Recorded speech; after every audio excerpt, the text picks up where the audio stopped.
வணக்கம்,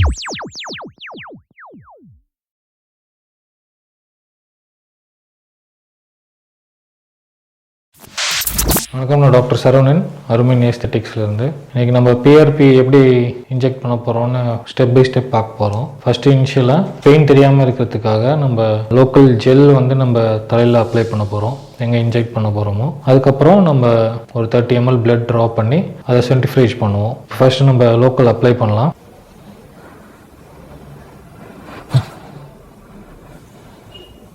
local application இப்போ முடிக்க போகிறோம். இதுலேருந்து leave it for ½ hour to 45 minutes, அரை மணிலேருந்து 3/4 மணி நேரம். அது நல்லா எஃபெக்ட் எடுக்கிறதுக்கு வெயிட் பண்ணுற மாதிரி இருக்கும். So time being he will be relaxing. Now here we have some, இதில் ஒரு 3 ml பிளட் ப்ரிசர்வேட்டிவ் எடுத்திருக்கேன் பிஆர்பி பிளட் ட்ரா பண்ணுறதுக்காக. இப்போ ஃபஸ்ட்டு நம்ம உங்களோட கை க்ளீன் பண்ணிடலாம். வெனோட்டமி பண்ணி வென்ஃப்ளான் மூலமாக பிளட் எடுக்க ஆரம்பிச்சிருக்கோம். இது அரௌண்டு 30 ml நம்ம எடுக்கணும். ஸோ இப்போ பிளட் ப்ரிசர்வேட்டிவோட டோட்டலாக சேர்த்து 30 ml. So 27 ml blood drop பண்ணுறோம், 3 ml ப்ரிசர்வேட்டிவ்.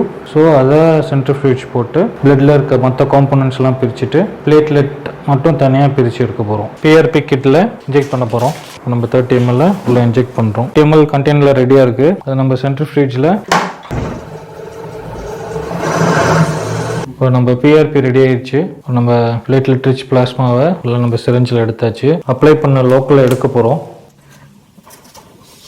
க்ளீன் பண்ணிவிட்டு ஸோ நம்ம கவர் பண்ணி வச்சுருந்துருக்கோம். ஆக்சுவலாக அந்த லோக்கல் எஃபெக்டிவாக இருக்கிறதுக்காக கவர் பண்ணி வச்சுருந்த லேயரை எடுத்துகிட்டு மீதி இருக்க லோக்கலை க்ளீன் பண்ணிக்கலாம். க்ளீன் பண்ணிவிட்டு ஸோ இதுக்கப்புறம் நம்ம பிஆர்பியை இன்ஜெக்ட் பண்ண ஸ்டார்ட் பண்ணலாம். இப்போ பிஆர்பி கொடுக்க போகிறோம். எங்கெங்கே முடியலையோ அங்கெல்லாம் ஒரு 1 centimeter கேப் விட்டு இன்ஜெக்ட் பண்ணுவோம். ஸோ நான் இங்கே பார்த்து கேல்குலேட் பண்ணிக்கிறேன் எவ்வளோ டிஸ்டன்ஸ் வைக்கிறேன்னு. ஸோ அதுக்கு தகுந்தாப்பில் கொடுத்துக்கிட்டே வந்துட்டுருக்கேன் பிஆர்பியை. அது மாதிரி அவங்களுக்கு எங்கே ஹேர் ரொம்ப லாஸ் இருக்கோ அந்த ஏரியா பார்த்தும் இன்ஜெக்ட் பண்ணுறோம். ஸோ அந்த இடத்துல மோர் பெனிஃபிஷியன் கிடைக்கிற மாதிரி. ஸோ க்ரோத் ஃபேக்டர்ஸ்லாம் அந்த இடத்துல ஸ்டிமுலேட் ஆகி ஏதோ ஃபாலிக்கல்ஸ் இருந்ததுன்னா டார்மன்ட் ஃபாலிக்கல்ஸ் அது வளரும். ஹேர் திக்கராகவும் ஸ்ட்ராங்கராகவும் ஆகும். ஸோ எங்கெங்கே தின்னிங் இருக்கோ அங்கே நம்ம கொடுக்குறப்ப ஹேரோட ஷாஃப்ட் டயாமீட்டர் வில் இன்க்ரீஸ்.